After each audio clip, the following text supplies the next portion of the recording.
Sir, there is a tendency of the government to bypass in this parliament to take over the people's rights and follow the ordinance route. And this is the route. Sir, the DMK has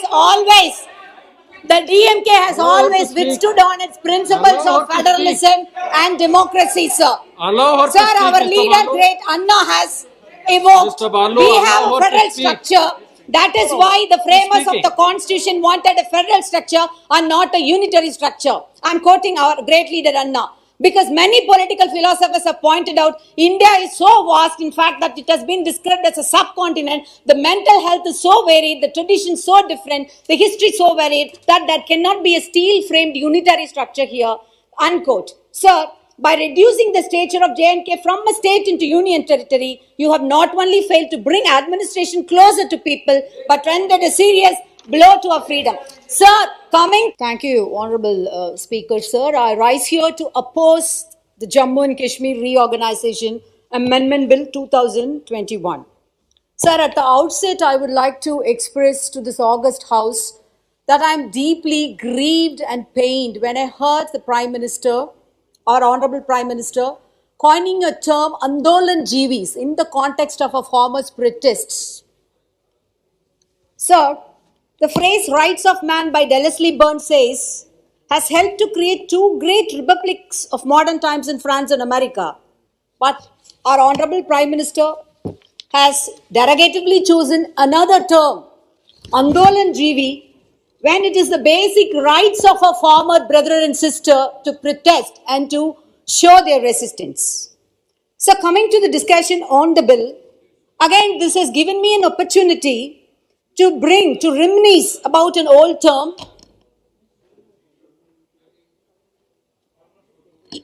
Sir, I am concentrating on the bill only, coming to the bill only. I am coming to the bill only. Or are you obsessed with Andolan Jeevi? No, that is the Ati. I have every right to express my grief, sir. Now I am coming to. I am not yielding. I have every right to express my grief and pain. So coming to the bill, again, this has given me an opportunity to be reminiscent about an old term called the social contract, coined by Rousseau back in vogue. It is also a two-worded term on which the foundation of a democracy rests. It is a contract between the ruled and the rulers, where the ruled give up their freedom on an assurance by the ruler that their natural rights, namely life, liberty and property and civil rights, shall be protected. But when the Jammu and Kashmir Act 2019 was implemented, the BJP government has not only breached that contract, you have buried democracy, you have buried federalism, you have buried the rights of liberty as well as the civil rights of the people of the Kashmir.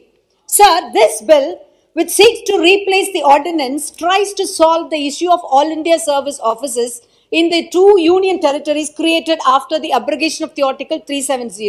And I have a query in that, sir, which shall be coming soon in a bit. Sir, when you promulgated that amendment, we were told that as soon as normalcy is returned, there will be the status of the statehood will be restored. Sir, with this bill, our hope is now gone. We thought that was the last straw, but now this is the last straw. And you are going to be pinning up nail after nail after burying peace in Kashmir. Sir, in August 2019, you not only bifurcated a state, but reduced its status to that of a union territory, thereby increasing the direct central hand in day-to-day management. Sir, I am reminded of the famous opening lines of Charles Dickens' Tale of Two Cities, which said, this is the best of times and this is the worst of times. I would say this is the worst of times that India has ever witnessed in her pages of history. The BJP government has imposed all the draconian laws. You have imposed CAA, you have imposed NRC, and now the draconian anti-farmer laws, which were hanging like a Damocles sword above your head, and I'm sure definitely you will have repercussions in the forthcoming elections. Sir, I would like to quote a great Thiruvalluvar who said, Kudi tazhigi kol ochum manila mannan adi tazhigi nirkum ulagu. Meaning, a king who would respect its subjects' opinion and the rule for their benefits will not only be respected but also be loved by people. Sir, I am coming to the bill. Sir, has the BJP government opted for a referendum before revoking the Article 370? Has it cared to ask the opinion and consider the feelings? When you boast of a paperless budget, you are running a compassionless, commitmentless, dedicationless, visionless government which has brought such draconian laws. Sir, there is a tendency of the government to bypass in this parliament to take over the people's rights and follow the ordinance route. And this is the route. Sir, the DMK has always withstood on its principles Allow her of to federalism and democracy, sir. Allow her to Sir, speak, our Mr. leader, Balu. great Anna, has evoked. Mr. Balu, We allow have a her to federal speak. structure.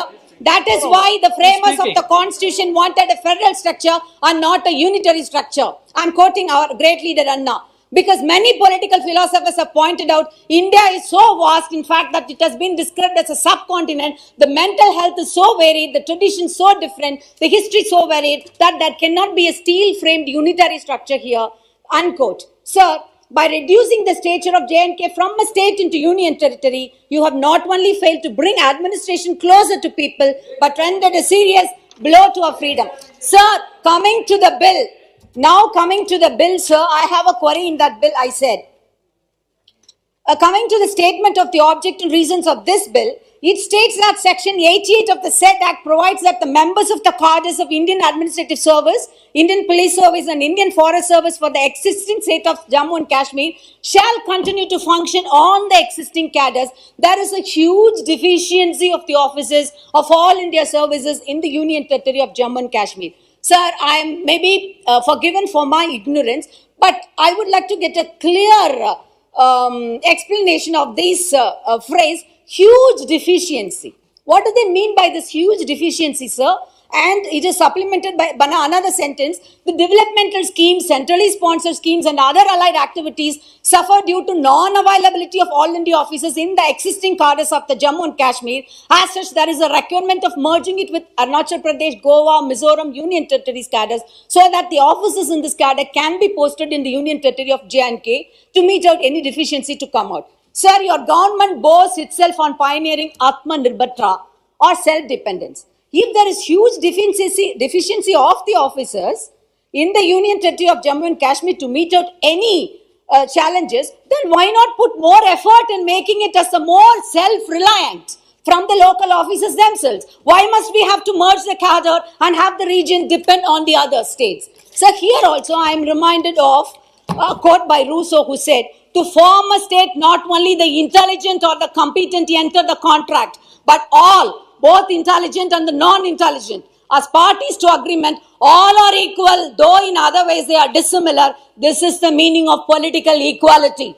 How to make this real? It is difficult to say, but equality is not a chimeru, and it is the duty of the government to maintain equality in even appointing or in even the maintenance of the cadre status. Sir, the section, coming to section 3 of the bill, which amends section 88 again, it says, the officers so born or allocated on Arunachal Pradesh, Goa, Mizoram, United Union Territories cadre shall function in accordance with the rules framed by the central government.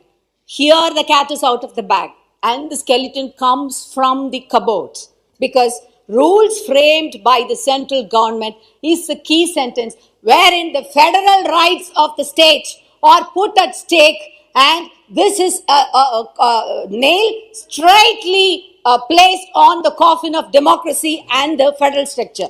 Sir, if you are going to mandate this, if you are going to mandate this sort of modus operandi with a lot of brutal majority, that is the guarantee that tomorrow with the same modus operandi, the government can bifurcate states like West Bengal, Kerala and Tamil Nadu, because I'm sure they are going to lose in the electoral mandate with the support of our people. Sir, our party leader, Mr. M.K. Stalin, has strongly opposed all these draconian laws, and I also place it on record here that I oppose this bill vehemently. And let me conclude this by saying that John Locke, the father of liberalism, had argued that the obligation to obey civil government under the social contract was conditional upon protection of the person.